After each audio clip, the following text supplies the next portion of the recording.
que é através da fala, né? Que é transmitido para nós pelas nossas bibliotecas.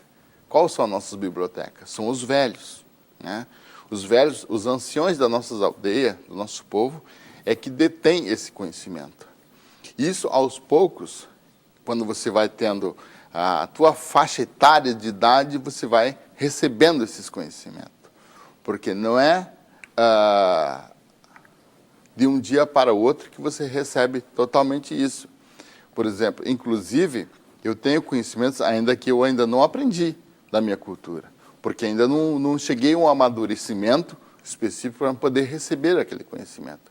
Por exemplo, então, quando a gente passa, né, da vida de criança para a fase adulta, né, a gente recebe um determinado conhecimento. Então, e a partir do que a gente casa, né, tem no ato cerimonial do casamento, na tradição, a gente recebe um outro modo de ensinamento e um modo de aprender, né? Então, isso faz com que o nosso saber fique cada vez mais sólido para nós. E quando eu digo que eu trago esse saber tradicional a partir da minha cultura para a academia, eu estou dizendo que nós temos saber técnico, como qualquer uma outra sociedade. Por exemplo, nós temos, vocês devem saber, e têm conhecimento do arco e flecha, que para a sociedade envolvente, no passado, isso era uma arma, né? E realmente isso é um objeto de caça, para abater animais, para, né, a gente ter o nosso sustento. Então, essas técnicas, eles não são confeccionados por qualquer pessoa, porque, inclusive, aí tem um fundo especial, né? Porque a técnica de confeccionar a arte, o arco, né, tem uma técnica específica, né? E tem as flechas para ser confeccionadas também, né? Até a técnica de arremesso, né, para abater uma caça, tem todo um saber para ser transmitido aí. Então, isso eu estou dizendo que são saberes milenares. E isso eu posso trazer para o meio da academia e com uma argumentação teórica, uma fundamentação teórica, a partir de uma bibliografia que trata esse conhecimento, mas do conhecimento da sociedade envolvente, eu posso fundamentar e dizer que também tem o mesmo potencial de uma arma letal, que nem vocês da sociedade, não digo vocês, mas que a sociedade produziu, a sociedade americana, né? Porque isso veio, né, lá do Ocidente para cá, para o Brasil, né? E como isso tem sido recebido na universidade? Olha, nossos conhecimentos tradicionais, que são classificados como saberes empíricos, né? Isso tem nos dado muita oportunidade de falar sobre esse assunto na academia, inclusive professores e doutorandos que buscam saberes a partir de um conhecimento antropológico, para que isso, né, seja transformado no conhecimento científico. Eu digo isso porque temos os conhecimentos das nossas ervas medicinais, né, que não foram testados em laboratórios, né, mas são conhecimentos milenares que até hoje elas são praticadas e são produzidas e são ingeridas para que sejam saciadas ou curadas certas doenças. Então, esses conhecimentos milenares que temos das ervas medicinais também estão sendo, né, transportados para cá, para a academia, para que a academia também olhe com outro olhar e com uma outra fundamentação teórica de laboratórios científicos, ela também possa ser classificada como conhecimento científico. E não existe uma espécie de resistência da academia aos indígenas, aos costumes, um certo preconceito? Você não sentiu isso? Sim, existe um pouco de resistência por parte, né, dos nossos anciões, né, dos pajés, porque são saberes que somente eles detêm. Então, como eu falei antes, que nós temos os saberes indígenas a ser transmitido para nós até um certo ponto de idade. Quando eu atingir uma certa idade, eu vou ter um outro saber. Por exemplo, a partir dos meus 50 anos, quando eu completar os 50 anos, eu vou ter um outro jeito, um outro modo de me passarem um saber milenar sobre esses conhecimentos da tradição, por exemplo, de ervas medicinais, da cura, né, da questão das parteiras, né? São conhecimentos que aos poucos a gente vai recebendo. E a resistência que eu falo é que os velhos da nossa etnia, eles têm receio de que esse saber possa, né, transpassar pelos vãos dos seus dedos e caírem, né, em mãos erradas e serem usadas e patenteadas de forma que não fique mais sobre a responsabilidade dos indígenas, mas que sejam tomados como foram tomadas nossas terras. Zaqueu, boa noite. Boa noite. Tu teve dificuldade de apresentar a importância dessa tradição oral dentro da universidade? Como é que teus colegas receberam esses ensinamentos que tu vinha apresentando, que eram dos teus ancestrais e não vinham dos livros, uma forma tradicional de ensinos das universidades? Assim, dificuldade eu não tive, né, para dialogar com meus colegas sobre essas questões.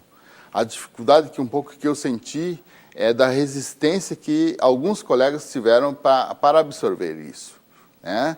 De dizer que o que realmente é conhecimento é aquilo que é testado e comprovado cientificamente, né? Então, eu tive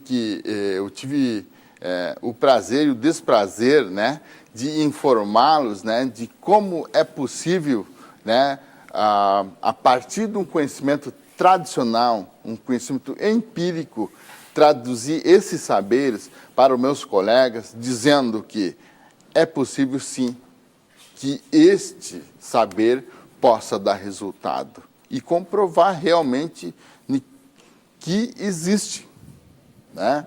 Por exemplo, né, um saber que é transmitido para as crianças, né, pelos nossos velhos, não é assim transmitido a qualquer dia, a qualquer hora, né? Porque nós sabemos que no ano, temos 4 estações, né? E dentro dessas 4 estações, nós temos aí o verão, o inverno, a primavera e o outono, né? E dentro dessas fases, né, nós temos o mês. E dentro desse mês, nós temos as 4 fases da Lua. Então, tem um dia, né, 3, 4 dias específicos para se transmitir esses saberes para as crianças. Como transmitir, né? Nós temos lugares específicos para aprender, né? Nós temos, a sociedade envolvente tem as escolas, né? Nós da sociedade indígena também temos as escolas, né? Mas o nosso saber, a partir da tradição, nós temos lá os nossos centros culturais, né? Nós temos lá o fogo de chão, onde nós aprendemos a escutar e ouvir os ensinamentos ao redor do fogo.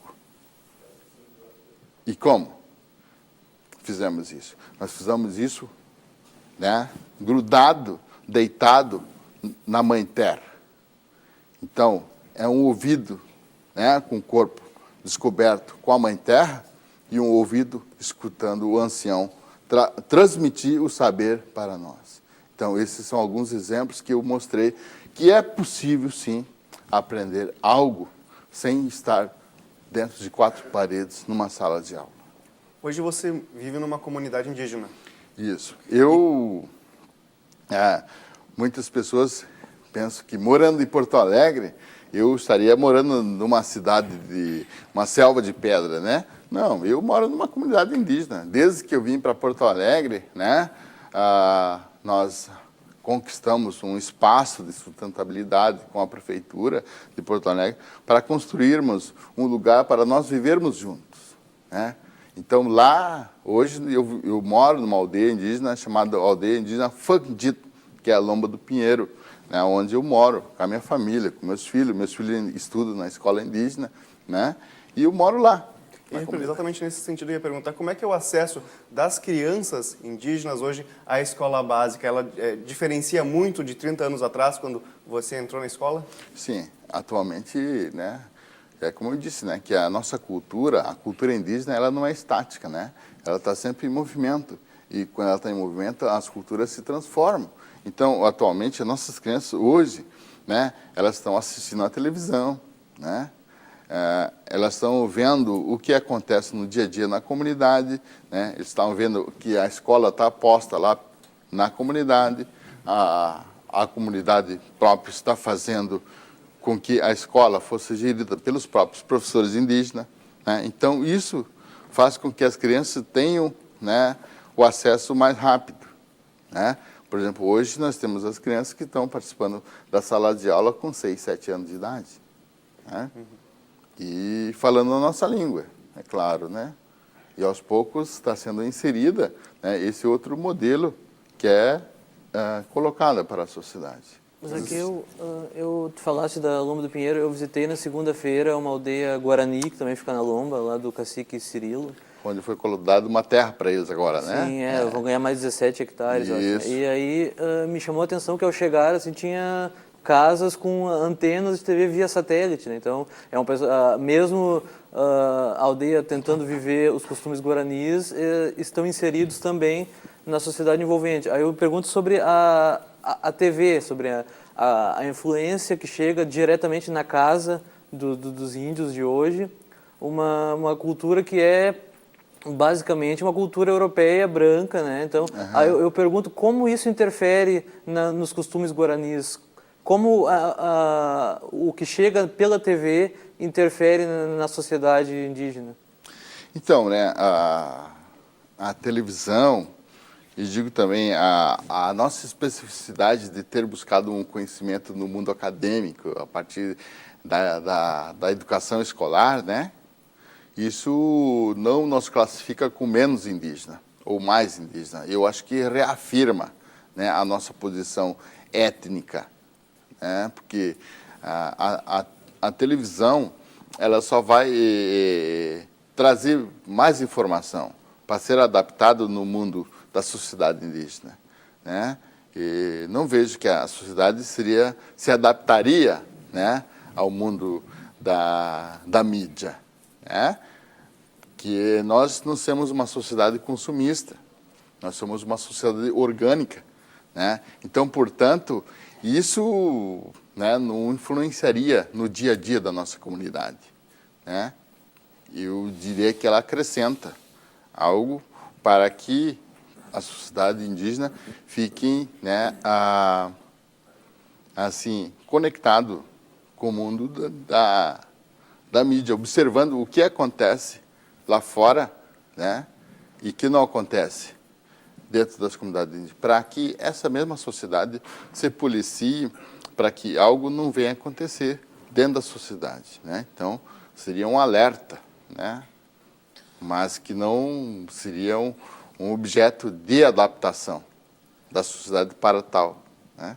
Mas na prática, assim, as questões de assimilação acabam acontecendo, né? Como é que é feito um gerenciamento mais direto dessa relação entre tradição, né, entre a etnia indígena, a cosmovisão indígena, e, ao mesmo tempo, essa pressão, que pelo menos eu entendo, da legislação ligados aos povos indígenas, que parece que é congelar, digamos assim, essa cultura, que, como tu mesmo falou, é dinâmica, né? Parece que quer manter a cultura, ou proteger a cultura, mas de uma maneira congelada. Como é que é feito a gestão de todos esses processos? De ser índio, de estar inserido numa sociedade envolvente e, ao mesmo tempo, de trabalhar com regras estabelecidas por essa sociedade envolvente.